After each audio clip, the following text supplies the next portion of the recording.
People Who Live in Brass Hearses butters us up for a scoop of vengeful violence. Directed by Russell Mulcahy, written by Scott Nimmerfro, and shot by Rick Boda. Based on a story from the Vault of Horror number 27, drawn by Jack Davis. This is one ice cream tale that will give you the chills. Lionel Bird drives his hearse into town. The local children run alongside him, mocking the old man. Ignoring the youngins, Bird stops to pick up groceries. Dictating his order to the merchant, he stays put inside his hearse. When finished, Bird heads home. The kids discuss the town's confusion as to why Mr. Bird, despite not being in any kind of funerary business, drives a hearse, refusing to leave it. Bird first appeared about a year ago, renting an old house in the woods, covering the windows. He rides into town only once a month for supplies. Apprehensive at first, the townspeople grew used to serving him on his hearse. The children sneak a look in the back of the hearse. Nothing but a curtain. The Crypt Keeper clues us in on Bird's backstory. The old man lived in the mountains, far from town.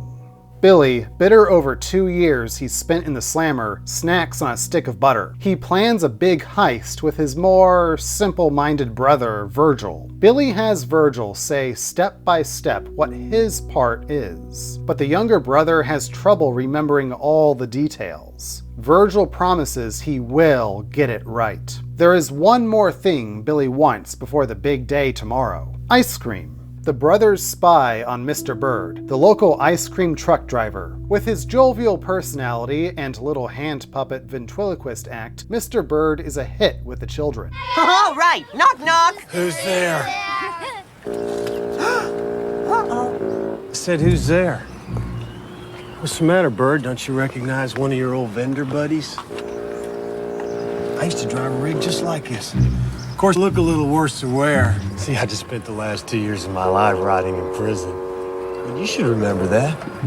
You put me there. Billy has a sidebar with the cheerful Mr. Bird. Turns out our beloved ice cream man is the one who got Billy arrested for stealing company inventory. Billy is holding up the line. Before leaving on his way, he orders some ice cream. He's absolutely right, kids. I got what I deserved. Hey, and to show you what a sport I am, I'll even take something to go. Let's see. You got anything in butternut? Nope. Butterbrickle? Nope. Buttermilk? Nope. I do have butterscotch. Fine. Make it 2. Billy gives Virgil his scoop and vows revenge against Bird. A little over a year ago, 2 runaway fugitives dropped by Bird's home to hide out. But good old Bird, standing in front of a curtain, wasn't having it. The 2 lowlives shoot Lionel Bird dead. The house is theirs. Leaving the body, they dig a grave in the backyard. Virgil works his shift at the ice cream warehouse when he's informed Mr. Bird has arrived for his daily supply, and he does not like to be kept waiting. Virgil's boss tries flirting with Mr. Bird, asking him out, but this ice cream man is full of excuses. Billy has been hiding behind the boxes. He knocks out Virgil's coworker. It's go time. The plan is to lure Bird inside to steal his money. Billy's aggression causes Virgil to have second thoughts. An us versus the world speech brings him back on board. Virgil's boss calls him out, berating him really, to load up Bird's truck. Virgil wants to hurt her. Billy's kind of okay with that, as long as he sticks to the plan.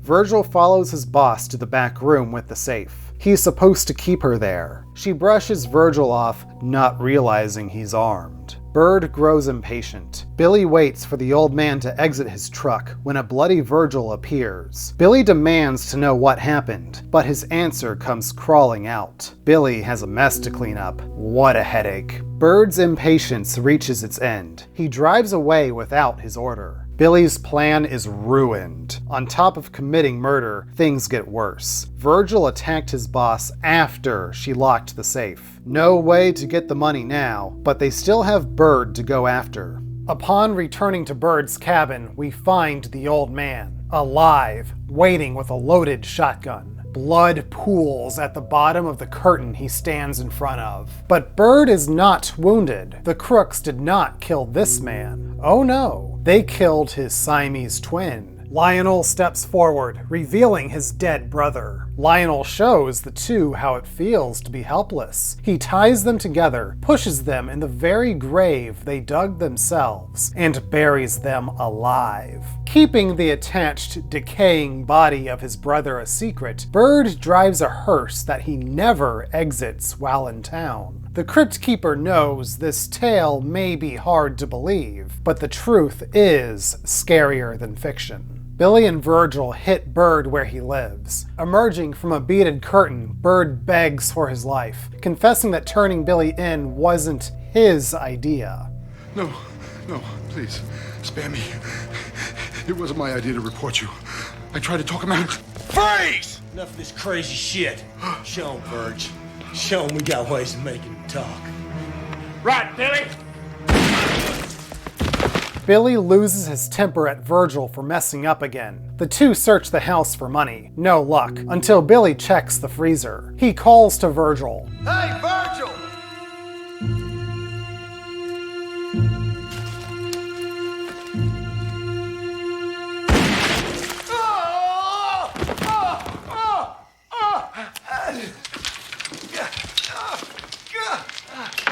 You just couldn't leave well enough alone, could you? No!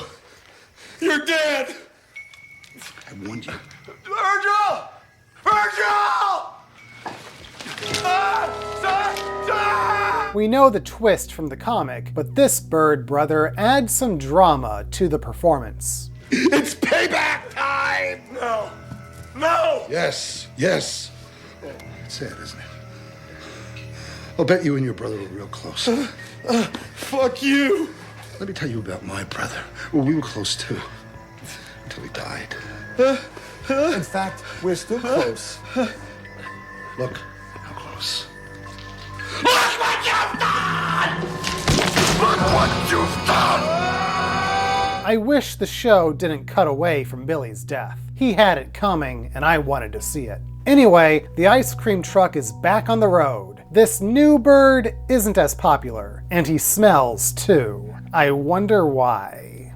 Billy's heist plan reveals itself as it goes along, but I don't think we care much about what that plan is. We want to see how this ill-tempered mess reacts to things going our way. Bill Paxton as Billy is crazy. How crazy? Part of me wants to believe that this is what Severin from Near Dark would have been like in his pre-vampire days. Billy isn't just a hothead, he's a manipulative bully too, controlling his disadvantaged brother. It's upsetting, and I'm glad he gets what's coming to him. Of course, I do feel bad for Brad Dourif's Virgil, clearly a product of his brother's leadership. Then again, perhaps he always had a sadistic side. Nature versus nurture. What do you think? Speaking of the brothers, I have to mention that Brad Dourif is reading a Predator comic book in front of Bill Paxton, who of course has been killed by a Predator, and an alien, and a Terminator. Michael Lerner is one of those actors who always brought a natural, charismatic energy to his roles, a personality trait you need to pull off hiding your conjoined twin brother in an ice cream truck. He played his supporting characters big, making it all the more unsettling when you see his change in demeanor at the very end. As adaptations go, some strange risks were taken bringing the comic to the screen. Switching the hearse to an ice cream truck, telling the story from the perspective of the criminals, and giving one of those baddies a taste for butter. I don't know what made this creative team think all this would work, but it did. Way to butter up the audience. Hey, kid. Eat up. Loser.